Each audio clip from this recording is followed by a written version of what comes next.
I never thought that I would see a day where I would be rooting for a university above Donald J. Trump and his administration. But I don't recognize his administration right now. I don't recognize what's happening. I have a theory. I do. We were kicking around some theories earlier, me and the team, and we were going, how could Trump be such a free speech enthusiast and allowing these things to happen? Going after college universities, trying to suppress speech, while pretending that you're not suppressing speech, while pretending that you're fighting DEI. It's so messy, it's so obvious. Everyone knows what you're doing.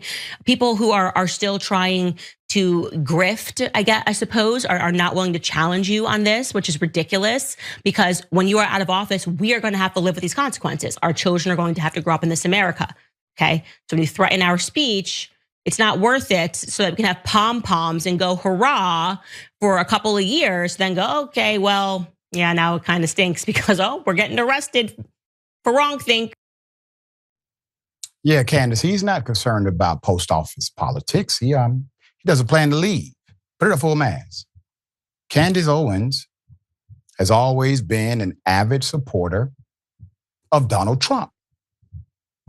The far-right commentator religiously stands 10 toes down for the Trump administration and often dominates headlines for dangerous rhetoric, including blaming George Floyd for his own death, labeling Black Lives Matter as a terrorist organization, and also to some degree defending Harvey Weinstein. But a clip shared on TikTok of Owens describing how, quote, the Trump administration is fighting against free speech in America. And that is very sad to me to say and to report as someone who's been a supporter of Donald Trump. It is now going viral. Keep that picture up. Candace, when you supported Donald Trump coming after the free speech of Black Lives Matter, that was a sign. When you supported Donald Trump coming after the speech of liberal or progressive commentators or networks, that was a red flag. When you supported Donald Trump saying that certain media companies should no longer exist, and when he decided to sue social media agencies for deplatforming him, even though those are private companies, not the government, those were red flags. And all of a sudden, Candace, you have come to the conclusion that this administration is in the business of violating free speech. It did not just start. That's the point. Quote, we cannot allow our rights to be infringed upon. And if you think it's going to stop with college campuses, you're out of your mind. That's right, Candace. She continued. Her mention of college campuses is in reference to Harvard University, who is suing the Trump administration for threatening to withhold federal funding if the school did not comply with this list of demands. Quote, so you better buck up and root for Harvard University in this fight. You better hope they defeat the Trump administration, Owens says. It's not anti-Semitism, it's anti-Catholic. Owens went on to imply that Trump is doing the bidding of Israel. Here it is. They're talking about student groups that did not get violent, but are opposed to Israel's agenda, which is totally fair because this country is not Israel. It's not Israel. You are totally allowed to critique Israel. I mean, it's an absolute nonsense. It's telling them that these people need to be suspended, that they can't be allowed on campus. Again, making us think that Bibi Netanyahu must be the president of the United States and Trump has no idea what's going on. And I tend to think that there is a person who tells Trump that the press is favorable, that they love this, that people are loving this. Trump's not on YouTube. He's not on X. He says something to someone and they tweet it. Somebody decides what articles to put in front of him every morning. I know that for a fact, okay? So he who is picking that article, he who is telling him what tweets to look at is the person that is shaping Trump's understanding of what his base feels. Yeah, I understand. Trump is an incompetent leader. Right? Okay. All right. I can roll with you on that as well, Candace. You see, Candace, if you would have listened, if the collective would have listened to Black folk during the Black Lives Matter movement, hell, if you just would have listened to King in the 1960s, if you would have listened to Black people at any time, we have been the moral compass for this nation and the mirror for you, we wouldn't be here today. But you decided not to. So here we are. The lawsuit, per ABC News, is asking a judge to block the funding freeze because the move is unlawful and beyond the government's authority. University lawyers claim the administration is actually violating the First Amendment of the US Constitution and is unlawfully using the funding as leverage to gain control of academic decision-making at Harvard.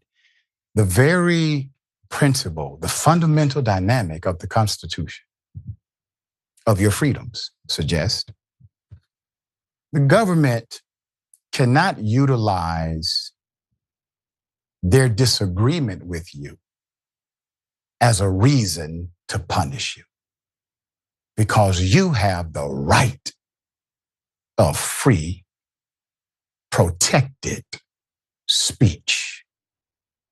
And that speech cannot be infringed upon by the government.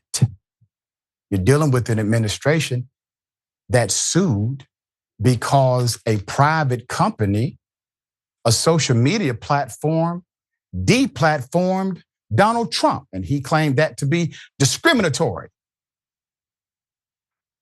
But the Constitution wasn't written for X or YouTube or Instagram. It was written for the government, and the restrictions are there for the government.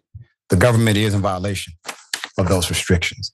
Earlier this month, the Trump administration says the Ivy League institution failed to confront anti-Semitism on campus. In response, they decided to freeze a $2.2 billion grant or grants, $60 million in contracts, and plans to yank an additional $1 billion in medical research funding. There you have it. We are going through emails after emails every week at the university I teach at. Why? Because this administration is so fragmented in how it's doing policy. There's a new update, a new change. There's a refocus, a rebranding. There's a, oops, we got that wrong. We're going to correct it today. This is happening constantly. Academic institutions have had no time to prepare for this at all. All right, Wosny, thoughts here? I just want to say one thing. While I'm happy Candace Owens is finding religion on the absurdity, I think she follows the same trend that so many people on the right do whenever Donald Trump does something ridiculous, hypocritical, evil. Oh, we hate the policy, but we know it's the people next to him doing it. Right. They can never directly address Trump and say, bro, you're screwing this up. You're behaving like a moron. You're behaving like they just can't bring themselves to do it. I just want to get that out the way because that pisses me off when they do this. Like down to a man, all of these influencers, whoever it is, Steve Bannon, all of these guys, they'll be like, oh, but it's Elon. Oh, but it's it's AIPAC and Miriam Adelson. Oh, but they will never go straight at Trump. That gets on my nerves. But second, I think what we're seeing, Dr. Richey, and I'm on the record. I've had my critiques of some of the worst excesses of the quote unquote woke left that have happened in the past 7 years, right? I think sometimes it went a little overboard and it honestly gave the right wingers a lane to use it as a wedge and sort of alienate voters against some genuinely good stuff because of some of the excesses. Cool. However, all of these right wingers, they made their bones. They got rich off of this stuff. Yep. Candace Owens got rich off of railing against standpoint theory, off of railing against, lived experience, off of railing against DEI, off of railing against all of that. For in the next instance, These same right-wing institutions who were so anti-woke and purging everything of DEI, now it's DEI for Israel. And to the extent that, like, we're talking about like pulling funding and, to talking about, yo, we want y'all to put MAGA instructors in there and all of that. Like, these Ibrahim X. Kendi couldn't dream of these kind of policies, okay? And so to like, on a dime, I think that's what these right wingers are brushing up against. It's like, come on, guys, I have to have some credibility. I've been railing against making special exemptions for ethnic or minority or marginalized groups for years. I've cultivated an audience for years behind this principle. And now you're telling me I should want to do it for Israel? It's just, it's like, if they would have did this in 2 years and rolled this out, it would have been one thing. But to start your first day in your administration with anti-DEI presidential orders, executive orders, and then be like, no, but special exemption for Israel. Right. Like, that's what I think we're seeing here. It's just the hypocrisy is just too much at this point. Yeah, and to be fair, it's obviously not Israeli citizens, it's the Israeli government. Of course, the Israeli regime. That's right. Of course. That's right. You can stand for people without standing for their military industrial complex to kill. All right, we're going to bring you updates as they come.